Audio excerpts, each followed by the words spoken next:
Was revealed by William Okweda, the regional manager of the Microfinance Support Center in the West Nile sub-region during a meeting in Yumbe.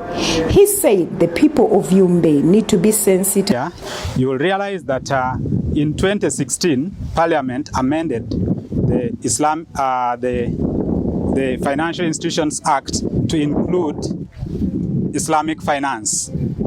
And Bank of Uganda has been mandated with the role of licensing institutions that are willing to adopt and deliver Islamic finance. The LC5 chairperson Aseko Abdul Mtwalib said while the district has benefited from many government programs, some people had feared to ask for money from some programs because the district is a bit to help them improve themselves economically, and also the strategic trainings that have been organized by Microfinance Support Center and other entities regarding Islamic banking, and also having an awareness of the government programs, to me is the best direction to take.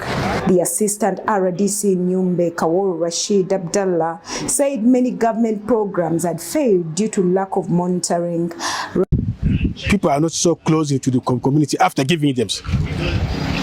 Like the six capitals, people don't monitor it and people don't supervise. Then at the end, it fails. But where there's a constant monitoring and supervision of government programs, I think it will succeed.